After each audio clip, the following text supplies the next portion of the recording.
Continuando con la lista de oradores, tiene la palabra la senadora Moreira. Gracias, presidenta. Bueno, yo voy a empezar por cosas que he escuchado recién. Voy a empezar por decir que esta es una ley muy trabajada y que, como dijo la miembro informante, es un proceso largo que inició el Frente Amplio, que empezó en el año 2006, cuando se inicia el diálogo nacional por la defensa, la ley marco de defensa, y es un proyecto de acumulación en el cual el Frente Amplio toma el protagonismo de iniciar una modernización de las Fuerzas Armadas y una transformación estructural de las Fuerzas Armadas. Lo hace el Frente Amplio. Y por eso, cuando se piensa cuál es el antecedente de esta ley, el antecedente de esta ley es 1974, plena dictadura. Hoy estamos asistiendo a una votación histórica, señora presidenta, y es la votación de la ley orgánica, de la primer ley orgánica de las Fuerzas Armadas que va a tener este país, hecha en democracia. Nada más ni nada menos. Entonces, cuando se dice que le falta tiempo de cocción, que mandemos la comisión, cuando se arguyen motivaciones de emprolijamiento jurídico para dar marcha atrás, yo digo, no, señora presidenta, no. Esto lo escucho con todas las leyes que la oposición no quiere votar. Lo escucho casi con todas las leyes que la oposición no quiere votar, que este aspecto así, ¿no? Que consideremos que lo mandemos a comisión o que la oposición no fue consultada. Es más o menos el paquete de la retórica procedimental con la cual la oposición no termina de decir por qué no quiere reformar la Carta Orgánica de las Fuerzas Armadas. Es una retórica absolutamente procedimental que no va al fondo del asunto y estamos siempre metidos en este tipo de discusión que yo creo que no colabora ni con el fondo del asunto ni con la democracia uruguaya, con ninguna de las dos cosas. Que van desde los presuntos argumentos de superioridad jurídica sobre que el Frente Amplio legisla mal, horriblemente mal, cuando este país está siendo reconocido en el mundo por su legislación de avanzada, hasta la pretensión de que no se consultó a este, no se consultó al otro, no se consultaron a los comandantes, no se consultó a la oposición. ¿Por qué no llegamos a un acuerdo de consenso? Porque no tenemos un acuerdo. No tenemos un acuerdo. Y la democracia es acuerdo, pero es conflicto, a condición de que el conflicto sea público y dirimido públicamente. Entonces, yo, señora presidenta, estoy orgullosísima y le voy a hacer un reconocimiento especial a Jorge Menéndez. Un súper reconocimiento en el día de hoy. Por esto y por unas cuantas cositas más, entre ellas la ley de la justicia militar enviada oportunamente al Parlamento, a la Cámara de Diputados. Le voy a hacer un reconocimiento especial, ¿cómo no? Por todo su compromiso con la modernización de las Fuerzas Armadas, con la democratización de las Fuerzas Armadas y especialmente con estos proyectos de ley que sí, el Frente Amplio está aprobando en su tercer periodo de gobierno, pero qué suerte que el Frente Amplio está aprobando ahora. Así que es la primera ley orgánica de las Fuerzas Armadas que tenemos en democracia. Y esto alcanza para preguntarse, ¿por qué? ¿Por qué las leyes orgánicas que tenemos vienen de la dictadura? Porque la democracia no puede aprobar una reforma de la ley orgánica de las Fuerzas Armadas en democracia, y eso nos hace pensar cuán omisa ha estado la democracia y el sistema de partidos en una reforma de las Fuerzas Armadas. Y creo, por honor a este cuerpo, por honor a la política y por defender siempre la política y los partidos, que nos merecemos una interpretación de esta debilidad, nos merecemos una interpretación de la omisión que vaya más allá de este truquete de que si consultamos, de que pase a comisión, que no estamos todos, no de esta discusión puramente procedimental y engañosa. No, nos debemos una verdadera interpretación sobre esta omisión democrática y sobre el síndrome del avestruz, uso una expresión que se usó hace muchos años, referida a la reforma de la seguridad social, porque el síndrome del avestruz implica, ante las circunstancias, esconder la cabeza y no enfrentar las cosas que no queremos, no sabemos o no podemos transformar, porque para todos era claro que después de la dictadura habían 3 cosas que enfrentar de las Fuerzas Armadas. Uno era el número, 42.000 efectivos, 42.000 efectivos. El otro era el traspaso de funciones que las Fuerzas Armadas se habían arrogado durante la dictadura y que conseguimos pasar en el Instituto Nacional de Meteorología, pero todavía tenemos aviación civil, marina mercante, los parques nacionales, en fin. Otra discusión que solo la dio el Frente Amplio, pero allí no tuvimos nunca posibilidad de un acuerdo de volverle a la órbita civil lo que era de la órbita civil antes de la dictadura. Y el tercer gran tema que por supuesto teníamos que haber encarado inmediatamente después era el de la justicia militar. Así que a pesar de que estas tareas, la tarea relativa al número, la tarea relativa a las competencias y la tarea jurisdiccional sobre el tema de la justicia militar eran cosas que las teníamos que haber encarado inmediatamente después, pero el síndrome del avestruz mediante, o mejores interpretaciones que esta, sobre la debilidad con que la democracia se enfrentó a esas Fuerzas Armadas, hicieron con que sea ahora. Es ahora, es ahora. Hay un tiempo, ¿no? Tiempo y política. Hay un tiempo para estudiar, hay un tiempo para discutir y hay un tiempo para votar. Ahora es el tiempo para votar la reforma de la Ley Orgánica de las Fuerzas Armadas. Durante 15 años el gobierno hizo la Ley Marco de Defensa, aprobó la reforma de la Caja Militar, ahora hizo la Ley Orgánica de las Fuerzas Armadas y ningún manual de técnica legislativa, ningún control sobre si las leyes tienen que ser programáticas o no. Voy a obviar toda esta discusión, que ya la tuvimos más o menos 50 millones de veces. Puede ocultar este hecho central. ¿Faltarán las leyes orgánicas de las Fuerzas Armadas? Ya contestará la miembro informante sobre toda esta discusión de que le encomendamos a cada arma que haga su ley, porque se lo dejo todo a la miembro informante.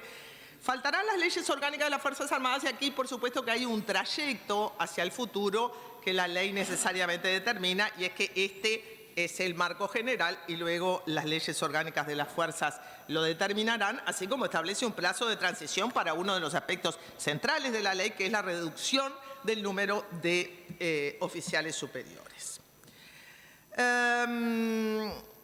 Bueno, los grandes temas son 3 o 4. El primer tema es el equilibrio en la escala jerárquica. Y hay cada vez que nos referimos, el gasto en las Fuerzas Armadas, señora Presidenta, son 2 puntos del producto, más o menos. Digo, para ponerlo en términos grandes, para entendernos de qué hablamos de plata cuando se habla de las Fuerzas Armadas. Porque por allí vi que el Observador en un suplemento, o el País en un suplemento que se llama ¿Qué pasa?, dice que algunos políticos de la oposición se reunieron porque ¿qué van a hacer con el déficit de la Caja Militar en caso de que lleguen a gobernar? Pequeño tema, ¿no? Porque son 500 millones de dólares o 560. 560 millones de dólares. Es un punto del producto, ¿no? Más o menos son 54, 56 mil millones de dólares el producto al año.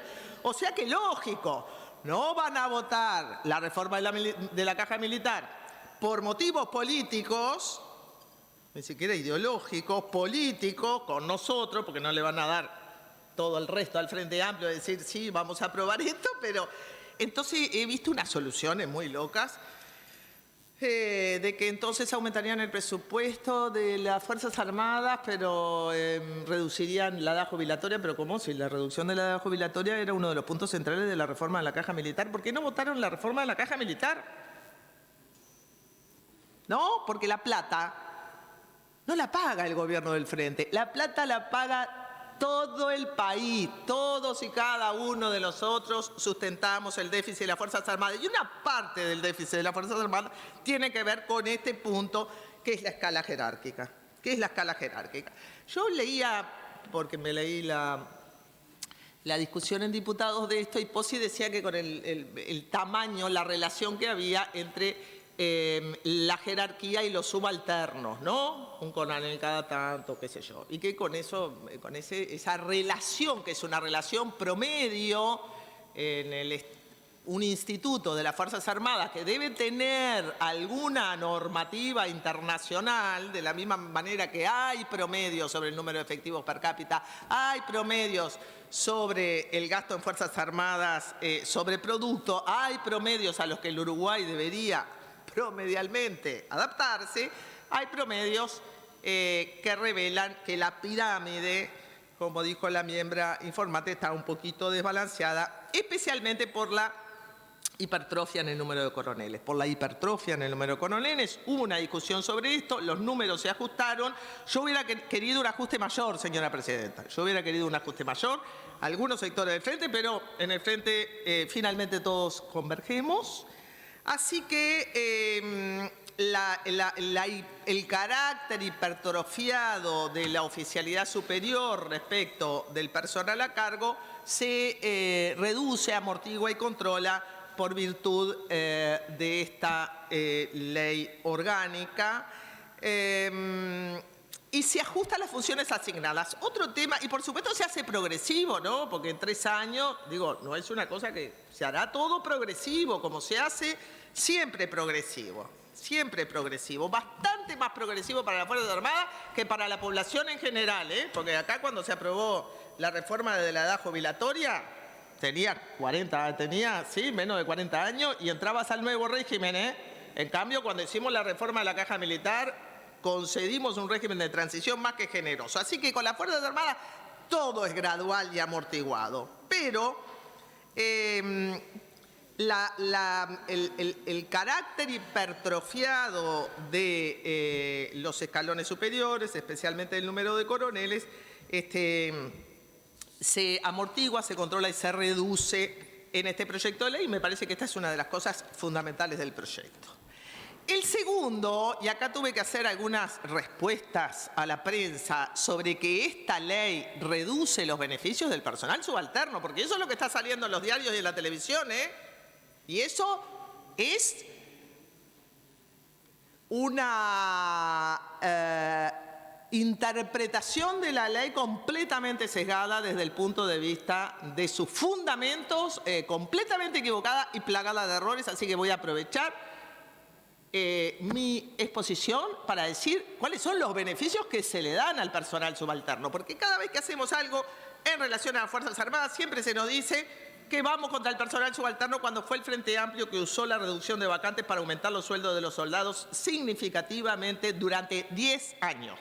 10 años. Entonces, el Estatuto del Personal Militar, desde el ingreso hasta el egreso, que son un montón de títulos, como 6 títulos, bueno, establece la carrera por concurso. Primer cosa que voy a decir que salió en la prensa, que es un disparate. Disparate.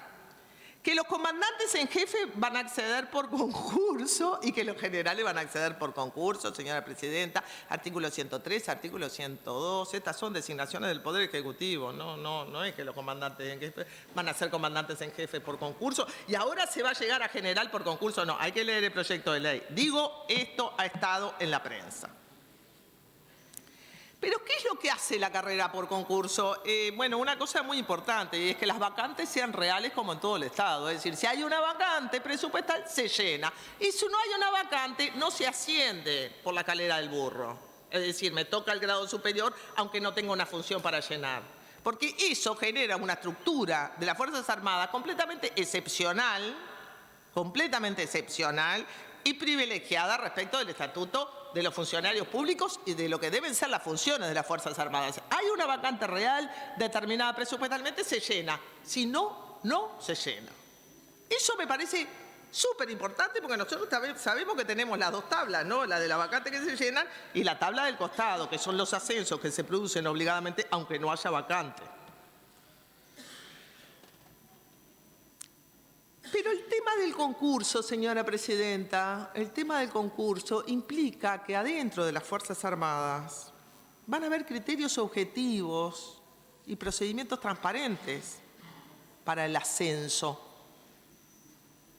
Y eso es un principio de la democracia, y es un principio del orden público, y es un principio de la eficiencia y la eficacia de cualquier gestión en el Estado. Así que introducir un sistema de mérito y competencia, ¿qué va a hacer? Primero, que el subalterno, que el que tiene que ascender, subalterno o no esté sometido a la discrecionalidad del juicio de un jerarca con el que se puede llevar bien o mal, sino que esté sometido a criterios objetivos y transparentes de ascenso. Muy importante. Esto genera garantías para todos. Y después, voy a molestar un poquito con esto, señora presidenta, pero esta ley está llena de perspectiva de género. Lo cual, dentro de las Fuerzas Armadas, que es la institución más masculinizada del Uruguay, no es poca cosa. Se incorpora el principio de no discriminación, se lo incorpora como principio general, pero está muy bien. Que se preparen, vamos a tener generalas y coronelas, ¿no? Ojito. Lo digo con simpatía. El artículo 28 establece que la igualdad entre hombres y mujeres sea real en el acceso, la prestación, la formación y la carrera militar. Es decir, que tengan las mismas oportunidades de hacer carrera militar, hombres y mujeres, igual a los derechos entre subalternos y no subalternos. Y están todas las prestaciones de maternidad, ya sabemos los líos que hubo, ¿no?, con la licencia de maternidad en el pasado. Acá queda garantizado el derecho a maternidad, el derecho a paternidad. Así que me parece también muy importante el principio de no discriminación de género en la institución pública más masculinizada de Uruguay y posiblemente del mundo. En tercer lugar, se elimina la obediencia debida y se le conceden a los subalternos derechos como funcionarios y servidores públicos. Y hay una parte de la exposición de motivos del Poder Ejecutivo que dice exactamente esto. La frase me pareció perfecta para una democratización de las Fuerzas Armadas. El reconocimiento de la disciplina está limitado por el Estado de Derecho. El Estado de Derecho, la Constitución y las leyes están arriba y son primeras. Entonces, un subalterno tiene el derecho a no cumplir órdenes reñidas con la Constitución y la ley. No matarás, no torturarás, ¿no? Es cierto que en época de dictadura la Constitución y la ley no valen nada. Pero también, para que el funcionario de las Fuerzas Armadas sienta que es antes un miembro de la República que un funcionario de las Fuerzas Armadas, muy importante, ¿no? Antes soy parte de la patria civil que de la patria armada. Antes soy un ciudadano uruguayo que un miembro de las Fuerzas Armadas. No soy tan especial, no. Soy uno más, con mis funciones, con mis asignaciones, con mis responsabilidades y con mi honor, pero soy uno más, como los maestros, como los bomberos. Soy uno más. Esto es muy importante, porque si cada vez que hablamos de las funciones subsidiarias de las Fuerzas Armadas me hablan de Dolores y de lo que las Fuerzas Armadas hicieron en Dolores, yo seguiré sosteniendo, y los bomberos, y los maestros, por no hablar del Zunca, de la Brigada Solidaria del Zunca, no, los funcionarios públicos, y las intendencias. Uno más, un primus inter pares, no son los guardianes del orden interno de la nación, un primus inter pares. Y en este reconocimiento de la disciplina limitado por el Estado de Derecho, hay un aspecto, señor presidente, muy importante, que es el derecho que tienen los funcionarios, estos funcionarios públicos, al debido proceso cuando pesa sobre ellos una amonestación o falta, porque todo funcionario tiene derecho al pataleo. Por supuesto que está bien redactado, está súper bien redactado, tienen sus medidas cautelares, no es que no les pasen la sanción, que funciona como una especie de sanción preventiva, está bien hecho. Pero El debido proceso implica que como funcionario yo me puedo defender de la arbitrariedad de un jerarca. Este es un principio central de la administración y mucho más central debiera ser en las Fuerzas Armadas. Órdenes cumplibles, órdenes que no entrañen daños para quienes las cumplen o daños a terceros, pero sobre todo una relación de disciplina y jerarquía entre los mandos superiores y los subalternos que esté sujeta a norma, y que no permita que la discreción del jerarca exija lo no exigible. Y no quiero dar muchos ejemplos sobre esto, pero esto es la vida real y cotidiana adentro de las Fuerzas Armadas. Como escucho que van a sacarse beneficios, menciono alguno: la licencia por estudio de los funcionarios públicos, hasta 20 días hábiles anuales, eso es un gran incentivo para que estudien, los exámenes médicos, por supuesto, sueldo anual complementario, ¿no? Van a tener un sueldo anual complementario, inscrito en la ley. Asignación familiar, hogar constituido, prima por matrimonio, prima por nacimiento, prima por adopción. Por favor, registren todo esto, está entre los beneficios que se otorgan a los miembros de las Fuerzas Armadas. Son muchos, es un capítulo entero. Y creo que lo más importante es la clara y nítida separación. Una vez más, y por eso la miembro informante, la senadora Patricia Ayala, hablaba del largo proceso que comienza en el 2006 entre lo civil y lo militar. En primer lugar, se determina la misión fundamental de las Fuerzas Armadas: planificar, ejecutar los actos militares para la defensa del país, que es la población y la integridad territorial.